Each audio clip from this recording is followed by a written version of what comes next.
welcome to Brewing Success, where growth is the mission, change is the reward, and progress is the goal. I am your host, Andrea Gebhardt. I'm a former educator turned passionate entrepreneur whose desire to create impact has never wavered.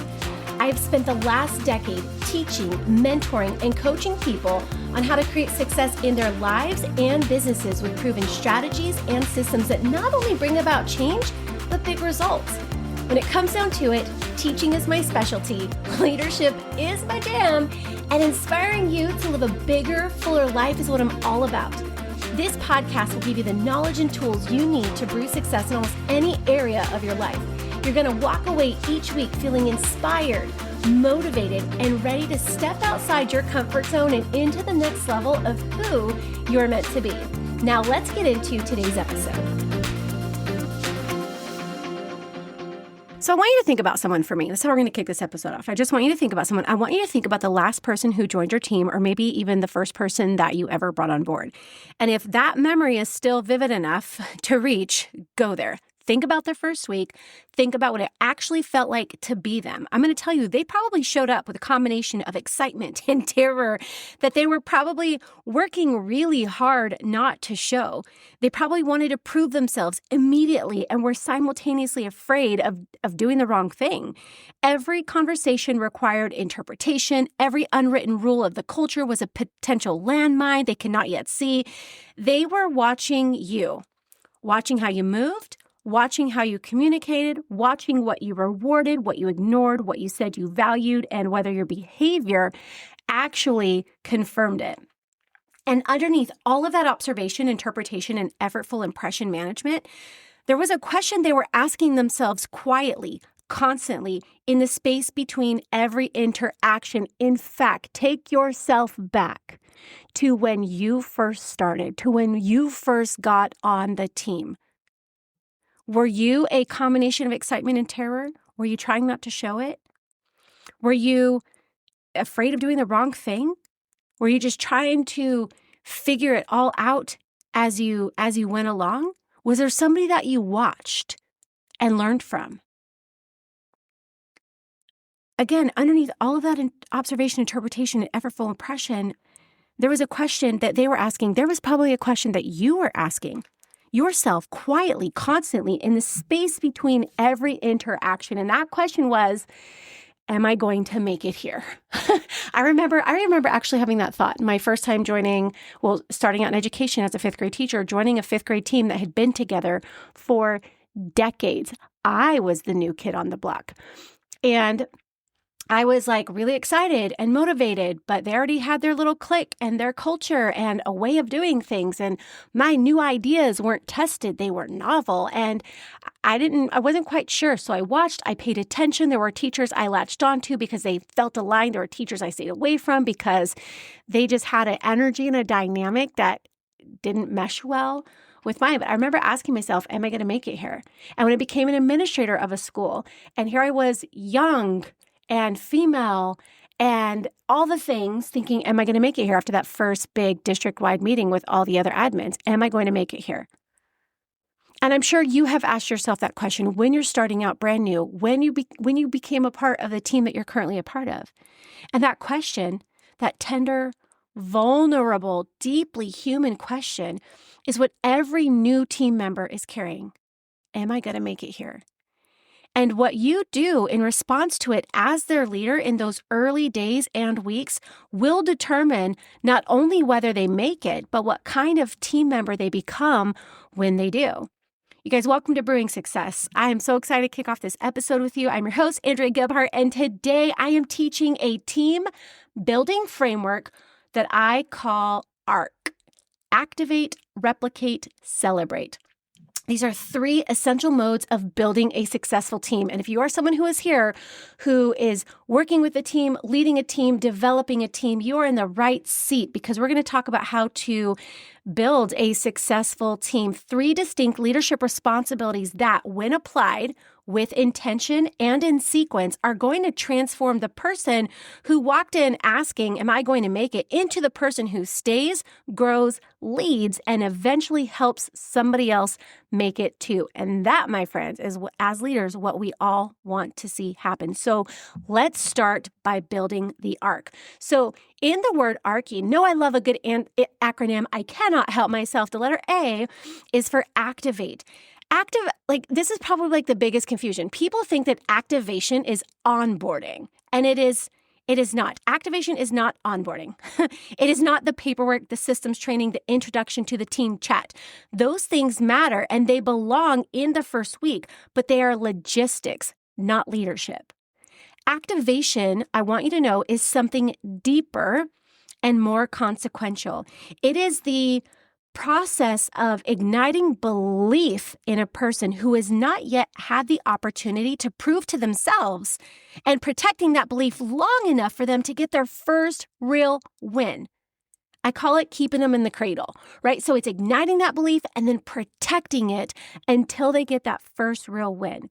And I use the word cradling intentionally because I think it captures something that clinical leadership language often misses. So when you cradle something, you hold it close. Like we just got a new kitten. Her name is Tilly, by the way. She's not Instagram known yet, meaning we haven't posted her. So I guess you're the first hearing about her.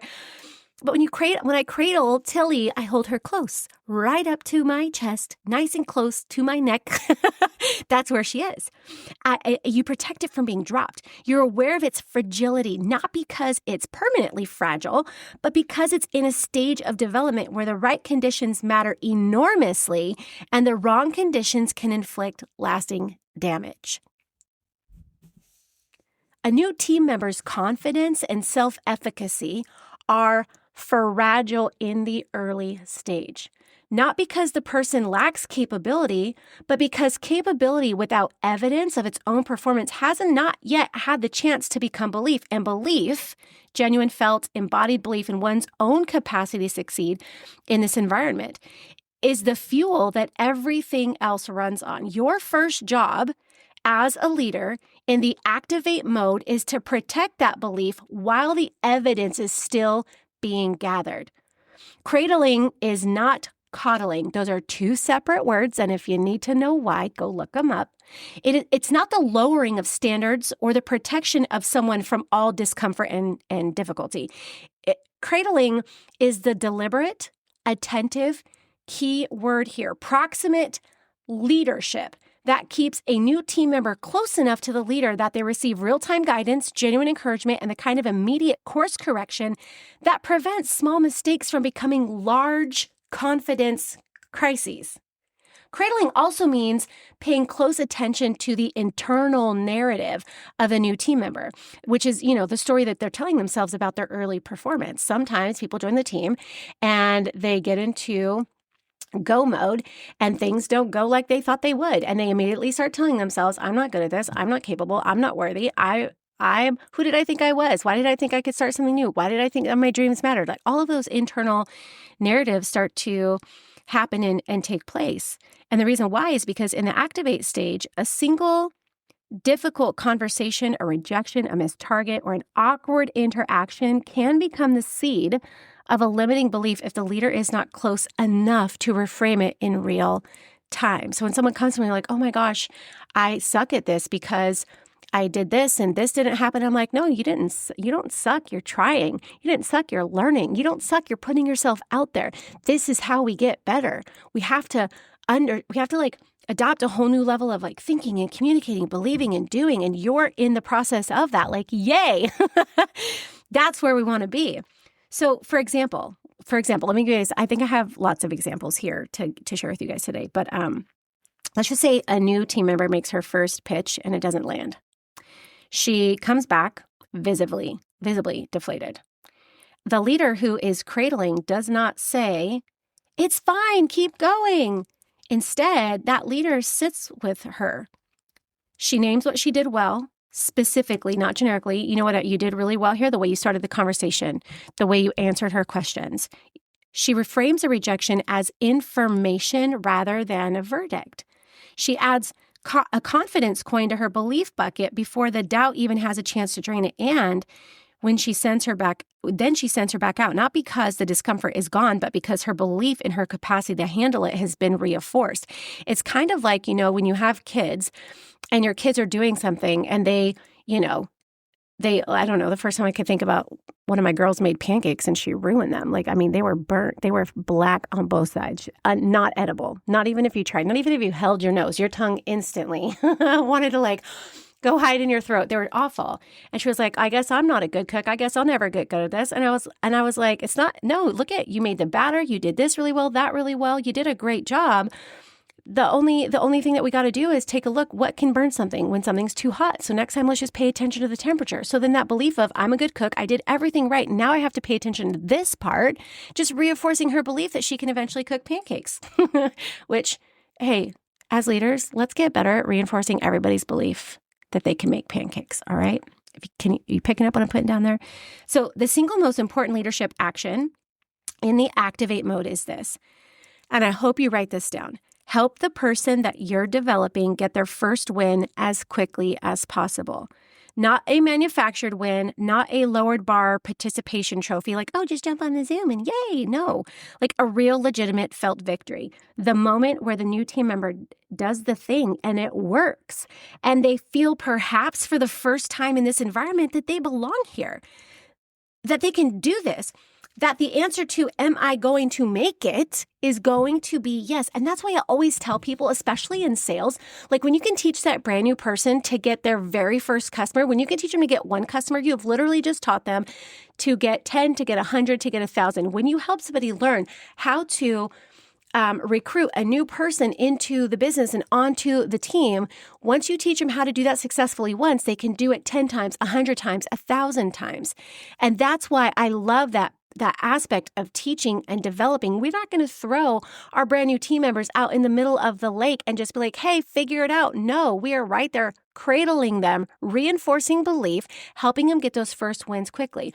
The first win, I'm going to say this to you, the first win is disproportionately important relative to its actual size. It is the crack in the door of belief. And once belief has a crack to enter through, it tends to grow faster than almost anything a leader can manufacture through encouragement alone. Identify the achievable early action that, if successful, would give your new team member the evidence their confidence needs. Then set them up to take it, support them through it, and celebrate it like it matters. Because it does.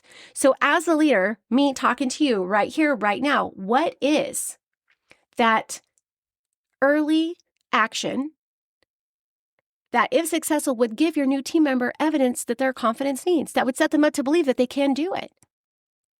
You got to remember that every great team member was once a new one who needed someone to hold their belief before they could hold it themselves. That's the leader's first calling, to believe first, loudly enough and long enough that the person begins to believe too.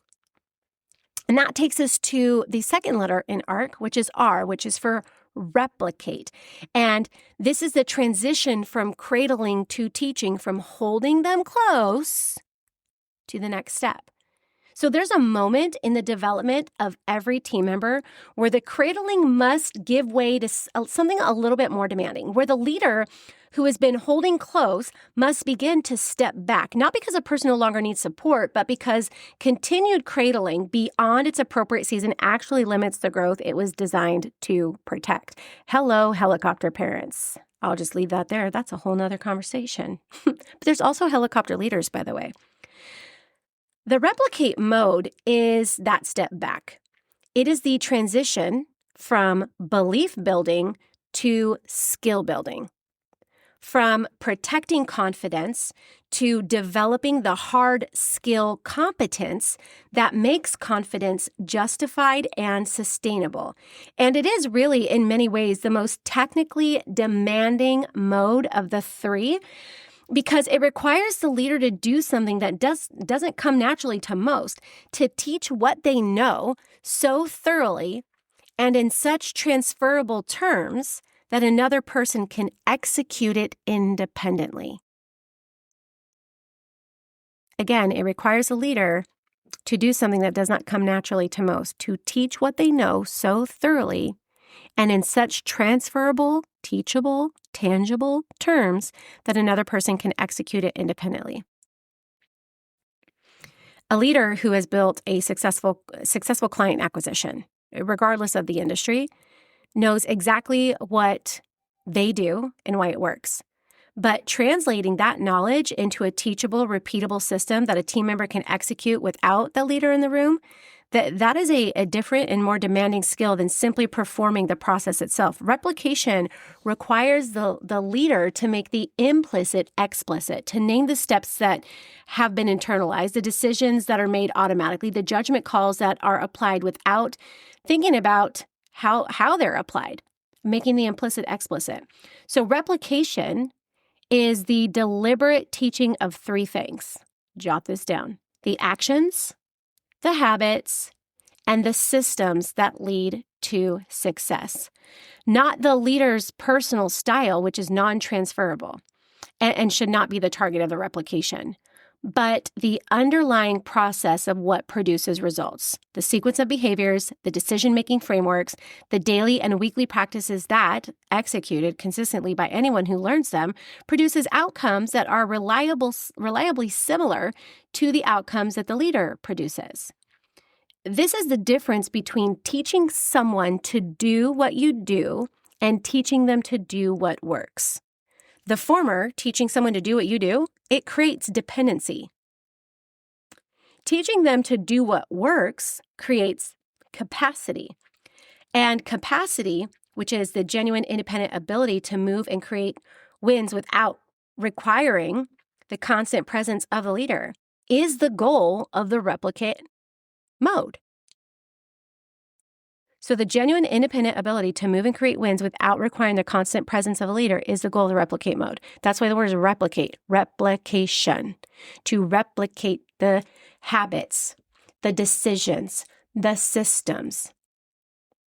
So the replicate mode is complete when the team member crosses what I call the independence threshold. And really, even when I talk about this, it makes me go back to the days of being in the classroom. You as a teacher, we used to have something called like the 3-phase model of instruction. It was, I do it as the teacher, we do it as the class, you do it as the individual. And so in the I would be modeling how to solve the math problem. And I wouldn't just put it up there and have them watch me. I would literally out loud set up the problem on the board. I would out loud narrate the entire process, everything, every thought, every move, everything, so that they understood the actual process of solving the problem. And well, of course, we would have those steps all put on note paper, like hanging up on the board or whatnot, so they had something to reference. But that's what we would do. I would do it, and then we would do it together. And they would guide me on how to solve the problem. And then they would do another actually in their groups, and then they would do independent problems. I give one problem, they all solve them on their whiteboard. And they're like, all right, ready, 1, 2, 3, show me your whiteboard. And they'd flick up their whiteboards, and I would see their answers and their responses. And so instructing in that way create opportunity to where I, just like I talked about, I want to create dependency. Like they can only do it if I'm guiding them through it. You want your students to get to a place and a point where they're able to do it because you taught them how to do it. They can solve it whether you're in the room or not. They can solve it whether you're standing right next to their desk watching it or not. You want your team members to learn the steps, the habits, the systems, so that they can do it and be successful without you. Customer acquisition, follow-up, customer management, team building, team mentoring, all of those aspects of business building. So the replicate mode is complete when the team member crosses that independence threshold. The point at which they can generate their own wins without requiring the leader's direct involvement in the execution, not without the leader's support, coaching, or strategic guidance, right? Not without all of that, but without their hands-on presence in the work itself. It's when you teach your kids how to make a sandwich. When you first teach them, they're watching you do it. And the next time there's a sandwich made, maybe you're doing it together. And then they are good to make a sandwich when they can do it by themselves. right? They're not always so good at putting everything away by themselves, but we know, okay, now check. They know how to make a sandwich. Check. They know how to make this. I used to joke when I was, I'm still a parent. I was going to say when I was a parent, I'm a parent. But when the kids were little, I was the first of a lot of my friends to have kids, by the way. And so I kind of became this instant like mom mentor to a lot of my friends when they started having kids. And I was like, oh my gosh, at 3 years old, they should know how to make their own waffles. At 4 years old, they should know how to make their own sandwich. Just these little things that for us as moms, we don't have to be at the beck and call of if they want to make something to eat or if they want to be able to fix something. And a lot of people don't agree with 3 years old and waffles because like toasters and whatnot, but you can teach the safety and all the reasons why, and there it is. So I had taught my son Ethan, how to make waffles, and it was something he knew how to do. He was 3 years old. Well, fast forward to my neighbors over, and her daughter, who is my son's age, they're, both running around the backyard, and she and I are in the back patio chatting, and the kids go inside, and I'm like, oh my gosh, they've been in there for a long time. I wonder what they're doing. So we go back into the house, and both of them are sitting at the kitchen table eating waffles. Plates, forks, syrup, waffles, the whole shebang. And she was like, oh my gosh, like, who made those? And Ethan was like, I did. And she was like, he knows how to make waffles? I was like, yeah, he's 3. Sometimes he wakes up and he wants to eat right away. And I'm not there for that yet. I got a newborn. All the things are happening. And she was like, that's so smart. And he must have been hungry or she must have been hungry. I'm not really sure. But either way, he crossed the independence threshold, don't you say? And I love that. And I love that story. But that's what you want your team to be able to do the work with, not without your support and encouragement, but without your hands-on presence. And reaching that threshold requires patience from the leader. Oh my gosh. And the reason why it requires so much patience is because you've already done it. You already do it. These skill sets are they're like automatic for you. You don't put much thought into it, like how you go about getting a customer, how you go about getting a new team member, how you go about doing those things. You just do it. And when you have somebody who's brand new learning it, it takes a lot of patience because you're just like, how come it's taking so long? How come they're not figuring it out? How come they're not getting it yet? How come? And we forget what it was like to be new. It requires a lot of patience because the path to independence runs directly through the uncomfortable middle period where the team member is attempting the replicated behaviors and not yet executing them at the leader's level, right? Isn't that so crazy? When we teach it, we expect them to execute at the level at which we are. No, your ability might be level 10, but they're brand new learning it. They're still a level 1. And that gap between what the leader can do and what the developing team member can currently do, that gap right there is not a failure of replication. It is replication working exactly as it should. The leader's role in that middle period is to hold this standard clearly while holding the person patiently, offering the specific feedback that closes the gap one execution at a time. Understand this distinction. Replication is not cloning. It is the transfer of the process of success into hands that are capable of building with it. Your job is not to make them, the new person, you. It is to make them unstoppable at being themselves with tools that you know work. It's to me, oh gosh, I love that. I'm sorry, I have to go back because that's so good. Did anybody just have like a brain explosion moment? Because I did. It's to make them unstoppable at being themselves.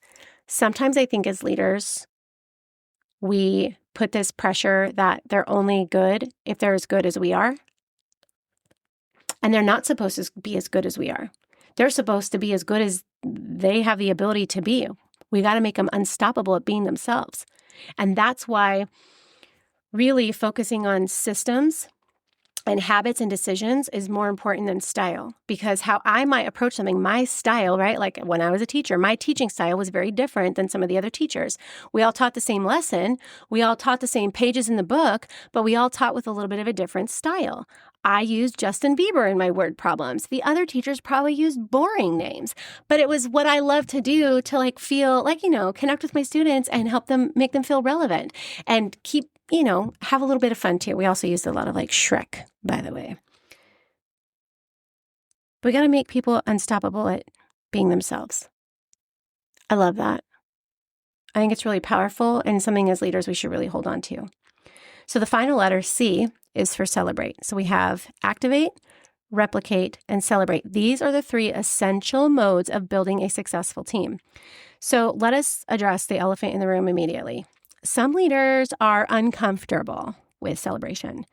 They were raised in cultures, professional, familial, or both, where praise was scarce, where the standard response to a good performance was simply the expectation of the next one, where celebration felt indulgent or premature or somehow in tension with the drive towards continuous improvement.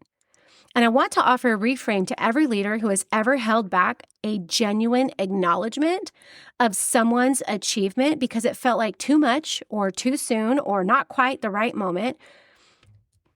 The withholding of deserved celebration is not a leadership standard. It is a leadership gap. And the people you lead feel that gap in a very specific and lasting way. And again, sometimes as leaders, we forget. And just because we forget doesn't make it okay. And this is why we have to be really cognizant and really present to it. When someone has that first win, we got to treat it like the win. It's not like they just won a game. They won the Super Bowl. They got their first customer. They landed their first team member. They hit their first rank advance. Whatever it is, we got to go big. And not in monetary gifts, but in praise and recognition and excitement because it's a huge deal. And when we just double tap, when we just say congrats, when we just say way to go, those are all passive, boring, non-exciting, which is also boring ways to do that. We want to really acknowledge that, praise that. It's a big deal. That is why when you go into a local owned business, sometimes in the front of the store or sometimes toward the back of the store, they have that very first dollar bill framed. Why? Because it was the first sale, that first dollar the business made, and they frame it to be a reminder of how they started, when they started, why they started, where it started. And we have to be able to take ourselves back to remember all of that, what it was like to have that success take place. Celebration is not the opposite of high standards. It's the fuel that makes high standards sustainable. When people feel genuinely seen, specifically acknowledged and authentically celebrated for the progress that they're making, they don't become complacent, they become committed. They invest more deeply in the work, in the team, and in the leader who had the generosity to notice what they were building. This is actually the perfect time to introduce you to 2 pieces of language here that I use consistently in my leadership and mentoring work because I think they capture something important about the mechanics of celebration more than the clinical language tends to miss. Every person you lead, every person, every single one of them carries something I call a belief bucket, a reservoir of confidence and self-efficacy, if you will, that determines how much risk they are willing to take, how boldly they are willing to act, how quickly they recover from setbacks, and how deeply they invest in the work that they are doing. That bucket is not static. It fills and it drains. And what fills it more reliably than most anything else a leader can do is the consistent deposit of what I like to call confidence coins. Specific, genuine, timely acknowledgments of what the person did well, what growth they demonstrated, what progress they made, what character they showed in a difficult moment. You can never lose by adding confidence coins to somebody else's belief bucket. There is no such thing as too much genuine, specific, deserved acknowledgement. What you can lose and what you are losing every day that you withhold it is the full investment of a person who is quietly wondering whether what they are doing here is even being noticed.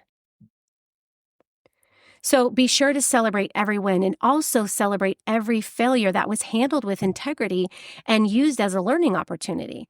Celebrate every meaningful progress point. Celebrate the big milestones loudly and the small ones consistently because the small, consistent celebrations are what build the culture of acknowledgement that makes the big milestone celebrations feel like the natural culmination of something rather than an isolated event. Celebrate the failure that was processed well. This is perhaps the most counterintuitive and most powerful form of celebration available to a leader. Celebrate the failure that was processed well. When a team member takes a risk, falls short, like they go all out, like we just had this huge team campaign, huge, massive, like this big thing that we do. And a lot of people had a ton of success with it. And a handful of people had mediocre success with it. And then there were some people who didn't really have a lot of success with it. And it's how you help somebody work through that. We want to teach people how to become better processors of perceived failure. So when they take a risk or fall short, they own it fully. They extract the learning. They come back ready to apply it.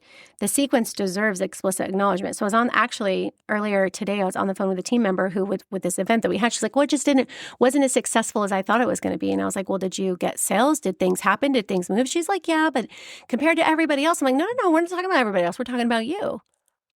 What aspect of this was a failure? Well, I really wanted to, achieve this, and I fell short.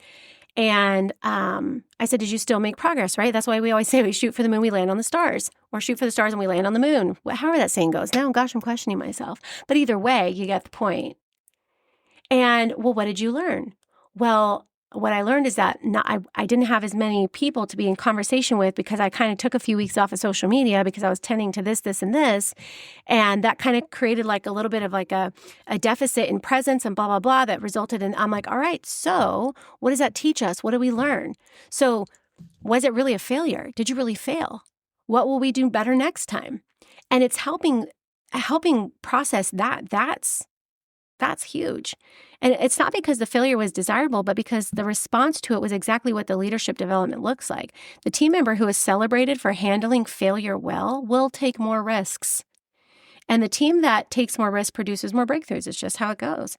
Recognition is not a reward you give someone or you give when someone has finished growing. It is a resource you invest in someone who is in the process of it. As leaders, we got to get better at celebrating the becoming, not just the having arrived. And I think that's what happens. We wait until you cross the finish line. We wait until, the milestone has been hit, the rank has been achieved, the title has been secured. No, we need to recognize all along the way. And that's why it's so important to pay attention to, the progress that your people are making. And don't just look at a report, don't just see it. Take action on it. Oh my gosh, your numbers are up by X amount, or you brought on 2 more customers in the last month, or you're holding steady, Betty. Like, I love it. Way to go. Whatever the case may be, recognizing the progress and the effort. One of the things that I can't stand about, I'm going to just go there, my industry specifically, direct sales, is that there's, fun recognition and celebration in the beginning because you're brand new and all the things. And then there's incredible recognition as you rank up and as you do the things. But for those people who maybe being at the top or maybe having a higher rank, that's not their aspiration. That's not what they want to achieve. They're happy selling, a certain amount every single month, generating a certain amount of income every month. They're completely happy. But those people who are maintaining their businesses, listen, it takes just as much time, energy, effort, all of it to maintain as it does to grow. Yet we do nothing. There's nothing kind of like set up or a part of the recognition-based culture that we have in our industry. And I really feel like we need to change that because that's amazing. Could you imagine if we only recognize people if they lost weight versus like maintaining their weight? Or if they only when they gain muscle, they didn't, not just like maintaining the muscle. No, I mean, it's just wild to me. So how can we get better at recognizing, celebrating the effort, the energy, the commitment, the showing up? How can we get better at recognize those things? There's, we talk about it in our day-to-day lives, like those scale victories that we see when we stand on a little machine that basically determines our worth. Just kidding, not really, but and those non-scale victories. When you put on a pair of pants or, guys, fall's coming. We'll see what happens, right? Put on a pair of pants that fit last year, but maybe they're a little snug this year, or maybe they were snug last year, but now they're not this year. That would be a non-scale victory, right? But what does it look like? What are those not on paper victories? Not scaled, not color-coded, not what has been predefined as success, but those in-between moments. How can we get better at recognizing those? This is what we want to work toward. We want to get better at activating, replicating, and celebrating. 3 modes.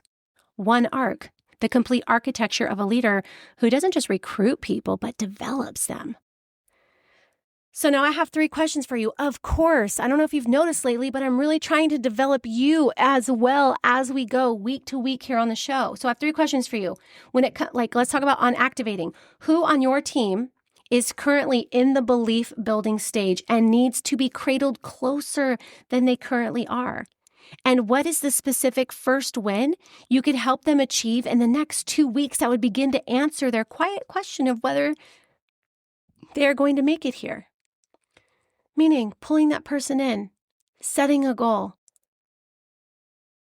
working toward those actions, implementing those things, executing those things that are going to lead to those results. On replicate, what is the highest value skill or system in your business that you have not yet transferred into teachable, repeatable form? Who on your team is ready to receive it? And what would it mean for your capacity as a leader if they could execute it independently? Meaning, what would you be able to focus on? What would you be able to do as a leader if that brand new person were able to execute that skill independently? It allows you to turn and go cradle and work on that replication with someone else. And on celebrate, when did you last add a specific, genuine confidence coin to somebody's belief bucket? Not a general, good job, way to go. A specific behavioral, timely acknowledgement of what they did and why it mattered. If you can't remember, there's your answer. And your next leadership action is now very clear. Activate the belief, replicate the skills, celebrate the journey. The greatest teams are not found. They're not discovered, and they don't just drop into your inboxes, guys. They are built.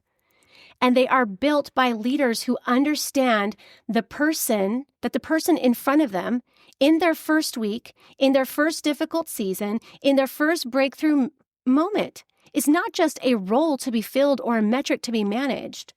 They are a human being in the process of becoming something. And the leader who understands their responsibility to that becoming is the leader who builds teams that last, that grow, that eventually builds other teams. Again, activate the belief, replicate the skills, celebrate the journey. That is the arc. And when you lead people through it with intention, what you build isn't just a successful team. You build a culture where people want to stay, want to grow, want to bring others along with them. That is the legacy of a leader who knows how to build the arc. So I'm so excited to see you put this into action. Please, please come back, drop in my inbox, send me an email, and share with me how this is helping you become a better leader, because you too are in those becoming stages. Do me a huge favor, share this episode with other leaders in your circle, and of course, tell me in a review what you loved and what you learned from this framework. Thanks again for joining me here on Brewing Success, where growth is the mission, change is the reward, and progress is the goal.